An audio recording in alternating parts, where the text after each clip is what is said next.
Rabada की hat trick. जनूबी Africa ने इंग्लैंड को 10 रन से हरा दिया, मगर फिर भी T20 वर्ल्ड कप से बाहर हो गया। सेमीफाइनल खेलने के लिए जनूबी अफ्रीका को मैच 58 रन से जीतना जरूरी था। ग्रुप 1 से इंग्लैंड और ऑस्ट्रेलिया सेमीफाइनल में पहुंच गए। अभी जैसे बोला जा रहा है कि अफगानिस्तान ने अगर न्यूजीलैंड को हरा दिया तभी हमारा चांस है क्वालिफाई करने का सेमीफाइनल में, बट अगर अफगानिस्तान नहीं हरा पाता न्यूजीलैंड को फिर बैग पैक करके घर जाएंगे और क्या। भारत की लंका अफगानियों के हाथ आ गई। जीत गए तो नैया पार, हार गए तो भारतीय सूरमा घर जाने को तैयार। T20 वर्ल्ड कप के अहम मैच में आज न्यूजीलैंड का मुकाबला अफगानिस्तान से होगा। कीवी टीम जीतकर सेमीफाइनल में जगह पक्की कर लेगी। सोशल मीडिया पर तबसरों की भरमार, लफ्जों की यलगार। किसी ने कहा तेरी जीत मेरी जीत, तेरी हार मेरी हार। किसी ने लिखा भारत अफगान टीम के कांधों पर चढ़कर सेमीफाइनल में आना चाहता है। भारतीय मीडिया ने कीवीज को फेक ईमेल से भगाने का मशवरा दे डाला।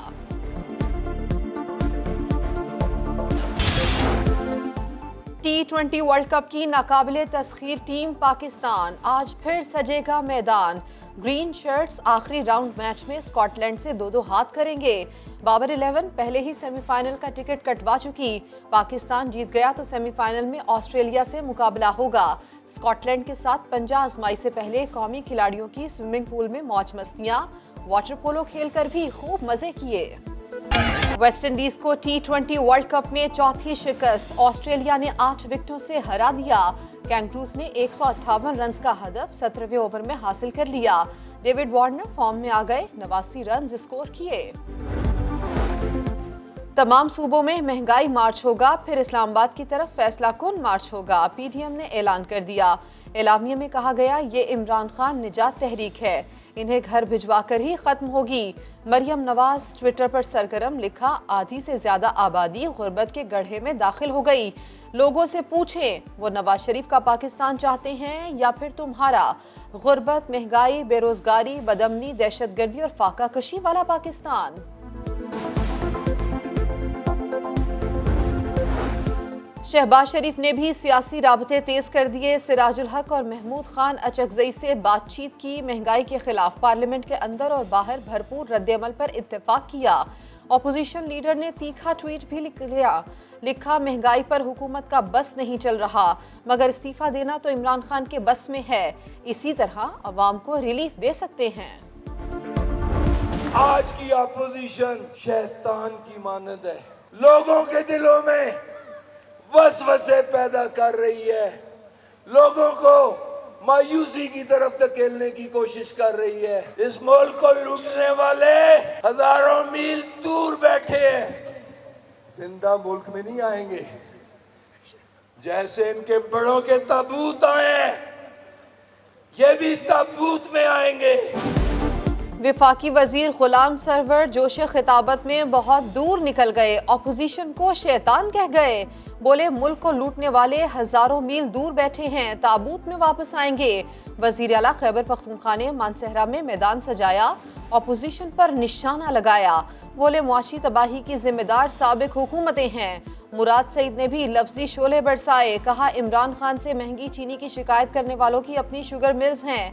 अवाम का इतना ही ख्याल है तो मुफ्त चीनी दे दें।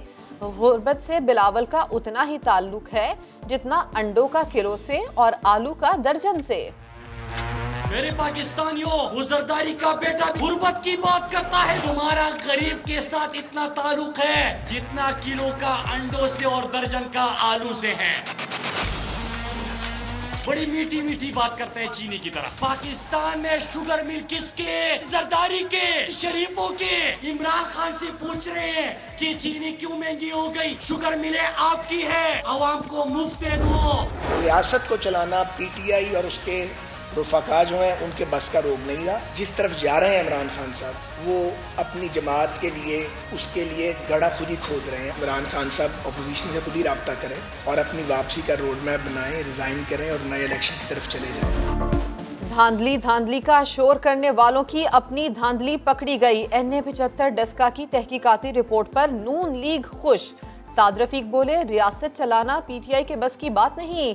इमरान खान के साथी आगे आए, मुल्क ऐसे नहीं चल सकता, इन्हें समझाएं। नून लीग महंगाई के खिलाफ रोड मैप बना चुकी। फैयाज सादिक बोले, इमरान खान की रस्सी खिंचेगी तो उन्हें सिरा भी नहीं मिलेगा। ये बेबुनियाद, मनगढ़ और एक दफा फिर हकायक से कोसों दूर ये रिपोर्ट है। फिरदौस साशिक अवान ने इलेक्शन कमीशन की रिपोर्ट को मुस्तरद कर दिया। बाज सहाफ़ी झूठा प्रोपेगेंडा कर रहे हैं, साथ ही दावा भी कर दिया। फिरदौस साशिक अवान ने कहा, धांधली से जुड़ा उनका कोई कोलोफिल में रिपोर्ट नुमाया नहीं, वो जल्द कानूनी चाराजोई करके मौक़िफ़ देंगी। चीनी का जो सब्जेक्ट है वो वफाकी सब्जेक्ट नहीं है। सूबों में इस वक्त जो डिफॉल्ट किया है अपनी ऑब्लिगेशन में, वो सिंध हुकूमत ने किया। उन्होंने वफाक से जो चीनी है वो देने के लिए तैयार है। जैसे केपी हुकूमत ने पंजाब से मांगी, उनको कल मिल रही है। तो उन्होंने ना मांगी ना वफाक से मदद लेने के लिए तैयार है। तो सिंध हुकूमत ना तो कारखाने खुलवा रही है, ना उन्होंने इस पे वफाक से मदद मांग रही है। 90 रुपए किलो चीनी देंगे सिंध हुकूमत, मांगे तो सही। तर्जुमान वजारत खजाना मुजम्मिल असलम ने सिंध को दरामदी चीनी की ऑफर कर दी। बोले, सिंध और पंजाब में क्रशिंग में ताखीर का फायदा शुगर मिल्स ने उठाया। वजीर बल्दियात सिंध ने भी रद्द-ए-अमल दे दिया। नासिर शाह बोले, आटे और चीनी का बहरान पूरे मुल्क में है, लेकिन जिम्मेदारी सिंध पर डाली जाती है, दबाने की कोशिश की जाती है। अगर आटा नायाब है, इसी तरह चीनी, तो उसकी जिम्मेदारी तो इस नाअहल वफा की हुकूमत पर है, लेकिन वो सारा जोर जो है उनका वो सिर्फ और सिर्फ सिंध की तरफ होता है, क्योंकि सिंध में उनकी हुकूमत नहीं है। मैं अभी घर से आया हूँ और जो नाश्ता किया उसमें चीनी ही थी। मैंने अपनी वाइफ से पूछा कि तुम कोई ख़ास चीनी मांगती हो दुकान में जाके? कहती जो हमें तो पैक मिलता है, वो मोटी आ जाए पतली आ जाए, हम तो उसी तरह इस्तेमाल करते हैं, हमारी कोई इस पर तवज्जो भी नहीं है, या ऐसा नहीं है कि वो पतली चीनी ख़राब होती है, क्योंकि दुनिया का स्टैंडर्ड वो बारीक चीनी है। चीनी मोटी हो या बारीक, मुजम्मिल असलम की अहलिया के लिए नहीं कोई तफरीक, मगर अवाम को ज़रूर फ़र्क पड़ता है। तर्जुमान वजारत खजाना का बयान खवातीन ने मुस्तरद कर दिया। बताया, बारीक चीनी 90 रुपए किलो में लेकर डबल से भी ज्यादा डालनी पड़ती है, जो जेब पर बहुत भारी पड़ती है। हम तो रोजाना खाना बनाते हैं, फर्क तो है, वो बहुत ज्यादा इस्तेमाल होती है, जो मोटी है वो कम होती है। सरकार तो फीकी ही दे रहा है, तो वो कोई मीठी नहीं है और ना उसको कोई फायदा है। उसमें मिठास भी नहीं है और वेस्ट है एक तरह की, और फिर महंगी भी है, तो क्या किया जाए, मजबूरी है, हम लोगों ने तो हर चीज़ ही छोड़ दी है। अवाम की जेबें खाली करवाने में हम क्यों पीछे रहें। कराची में डेयरी फार्मर्स एसोसिएशन ने भी आस्तीनें चढ़ा ली। पीठ से दूध फी लीटर 10 रुपए महंगा करने का ऐलान कर दिया। कहते हैं ये इजाफा भी आटे में नमक के बराबर है। 2 माह बाद मजीद 30 रुपए बढ़ाए जाएंगे। वजीर आजम इमरान खान ने कराची में नाजिम जोखियों के कत्ल का नोटिस ले लिया। गवर्नर सिंध की मकतूल नाजिम जोखियों के घर आमद, हर मुमकिन ताउन का यकीन दिलाया। कहा, तहकीकात के लिए GIT बनवाएंगे, मामले को अंजाम तक पहुंचाएंगे।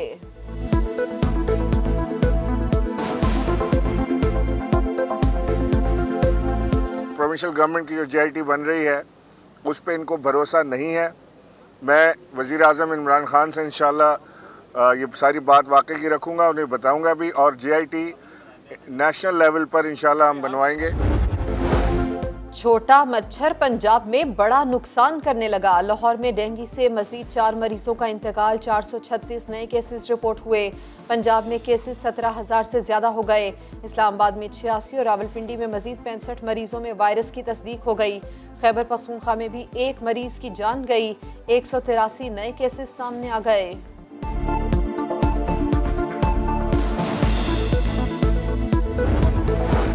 साठ गज पर 6 मंजिलें बना दी, बिल्डर के लालच में फिर भी कमी न आई।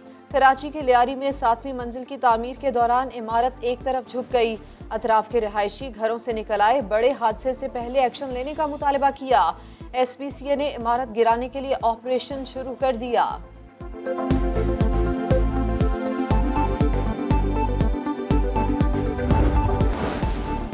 और यूक्रेन के कस्बे की ड्रोन तस्वीर सामने आई। ऐसा लगा कौसे कज़ा जमीन पर उतर आई। हसीन रंगों से सजी इमारतें सबको भा गईं।